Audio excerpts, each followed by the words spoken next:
Welcome back to Kamen Rider Review, episode number 17. This is being the first 8 episodes of the remaining 19 episodes for the entirety of the original Kamen Rider series.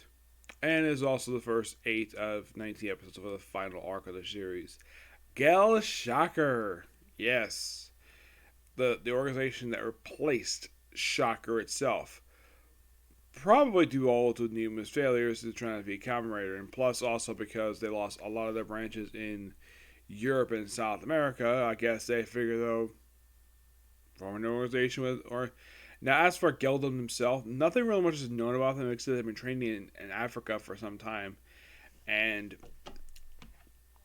they do have the first thing we see is that we see some people like camping in the river.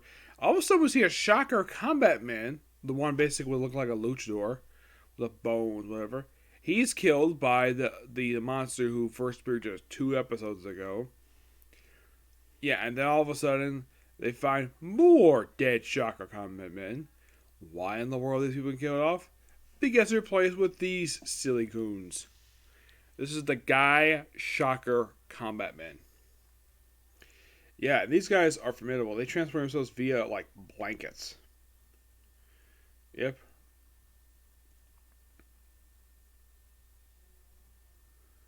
Here is your main general.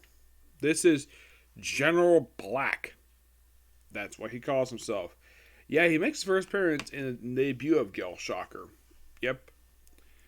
So, he poses as the boss, as Kamen Rider 1's boss. And by the way, he dresses like this the whole time, where he dresses a lot like a general with a bunch of awards, whatever. Now, here's the thing. Apparently, he's a Gelm executive. Now, what do we know about him? Aside from the fact he's a Gelm executive, and also apparently he's the one in charge. He's the new Supreme Commander of the operations for Gel Shocker. Nothing much else at this point is known about the guy. Well, we do see close up. Apparently, he does put shading on his eyes. Also, he wears his helmet is quite interesting. He wears a strap on his chin, which is an unusual choice because I've seen that where a lot like one movie I watched where anybody wears the chin on their chin and ends up going up almost over their lip, and it caused the helmet to come off. And he apparently is able to keep his helmet on the whole time. It never comes off at all. Now, why does he dress this way? Why does he dress like a European general, despite that coming from Africa? Do not know. It's completely unknown why he dresses like this. So, they have the formation of Gel Shocker at get this, at Crime Island. No, I'm not kidding about that. They form at Crime Island. Well, it's the island they use for Crime Island. The only reason I know this is particularly the same place because this is the same location they used in Jack. Yes, the same exact location. Heck, even the exterior shot of this place, where they show from afar, it's the same exact island. They just happened to get a chance to use it about 5 years after this one. So, and they're all basically they're trying to kill off the original combat chairman. Not the first version of them, by the way. Also, one thing I forgot to mention is that the Shocker scientists, originally they were guys wearing face paint. Later on, I think during when Master Hell was in charge, they replaced these guys with white masks with the symbol of the organization on them. And by the very next episode, they're trying to kill off the leader, who is the same guy who was in charge of Shocker, versus incompetent, so he was ultimately killed off. And apparently these guys are scientists who were kidnapped and forced to do the stuff that they wanted to do, despite the fact these are the same people who got the crap beat out of them about the Kamen Rider. Yes, so apparently it shows that the Shocker scientists are not heartless people. They were just kidnapped scientists who basically forced to do what they want to do. Yep, and here's the thing: the end of the first episode, we have the apparent death of Kamen Rider. I say apparent death because they don't show his body. Everyone thinks he's dead because of all the fireball explosion. And by the way, did they ever go back to the island where they formed Gel Shocker? Nope, not really. But it was a small ceremony, but where it's like, we basically sing the formation of Gel Shocker, which, by the way, their new symbol replaces the original Shocker symbol that's been seen for the previous 79 episodes because that symbol was destroyed. Mm-hmm.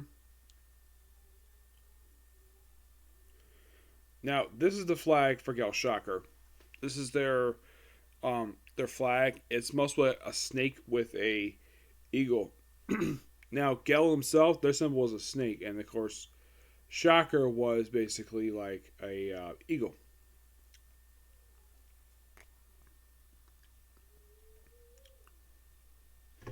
Yep. Yeah, and this is what they do with the Shocker Men, the the the Shocker Comet Men. Mm-hmm. Yeah, that's what they do. They basically just kill them all.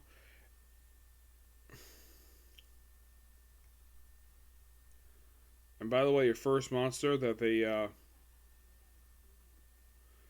introduced in here is a guy who just showed up in episode 78, who was there just set up at the very end of the organization of Shocker. Yep. He's probably the only monster to appear in Kamen Rider appear for 3 straight episodes. Though eventually, of course, they do introduce more monsters. These are your monsters basically for episodes 81 to 87. You have Sorcery Tongress. This is the guy basically was meant to kill the remaining Shocker scientist, the one who made manage to survive, reunite with his wife, and of course tell Kamen Rider where his weakness is, his back, and defeat the guy. The Jellyfish Wolf. Yeah, the plan for this guy was simple. Like,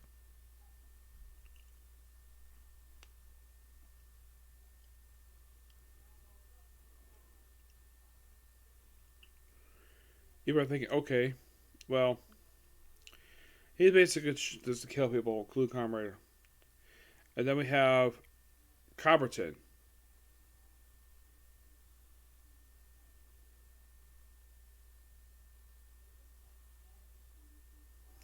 Yeah, this guy was originally a prisoner, was kidnapped and forced to become a cyborg, which is the second time they've done this in the series. They've done this in a while. They did it, I believe, when Doctor Death was there, and now what's with this guy? Okay, then you have a Jaguar monster. Yes, a Jaguar monster,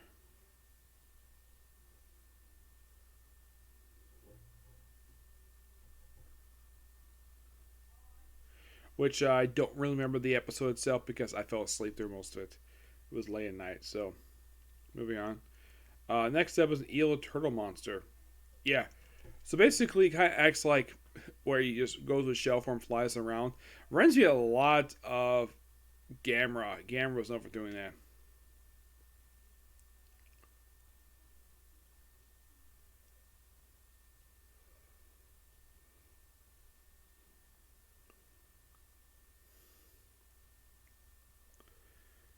But this was a pretty interesting monster. This one was just man, more kill people. Then you have Eagle Mantis one where he is basically like, well, his whole thing is kidnapping people, get more cyborgs. That's simply his deal. And he also ends up finding Kamara several times. At one point, it looked like he was wounded, but he doesn't show it. Kamara falls, and eventually he does beat him. Combo Lion. Well, this guy was interesting, to say the least. Yeah, his whole thing, I actually just watched his episodes prior to this review. His whole thing, assassinate top figures in the science industry, in fields of science. First he kills an industry director. Yes.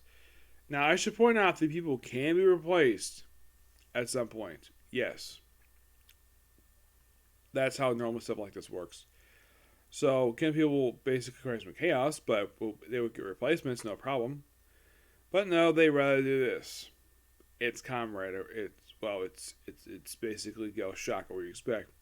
Yeah, apparently the Spider Lion's ability to kill people was to shoot a spider web out of its mouth that looks like confetti, and it shocks them and kills them. The first one they kill pretty easily, where he's like shocked and like, oh, you would kill at midnight. So he brings out a freaking shotgun, and he doesn't fire it. Nope, he has it, doesn't fire it. Then the second one is a professor who thinks he's like laughing at it off. And eventually he's killed by Spider-Man, despite the fact the Kamen Rider is actually involved in the attempt to kill him, but he doesn't kill it anyways. And then for the third one, they think it's going to be Kamen Rider's boss, so they are protecting him and basically, like, well, I think it's him, but nope. It turns out it's Kamen Rider number 3 on that list. And they try, and of course, to kill the monk that's been with him the whole time this whole episode. Mm-hmm. Yes, so then of course Kamen Rider is able to fool the Spider-Man on the fact that they try to kill him when they capture him, put him in the same cell as well the monk. They gas him, and of course they wake up like, oh, excuse me, be spikes. The Kamen Rider doesn't bring up because he's able to break the spikes and eventually beats the Spider-Man by the very end. Yep. But yeah, those are the first 8 episodes of the Gel Shocker arc. Yes, the first 8. Also, with these episodes, I'm effectively down to 11 episodes left to go for the entirety of the original Kamen Rider series. Now, I have a pretty good feeling I'm going to cap this off today. As for when the next series is going to go up, it's probably not going to go up until like later. Probably when I get back from basically when I go a little bit shopping later. Okay, next video. Bye.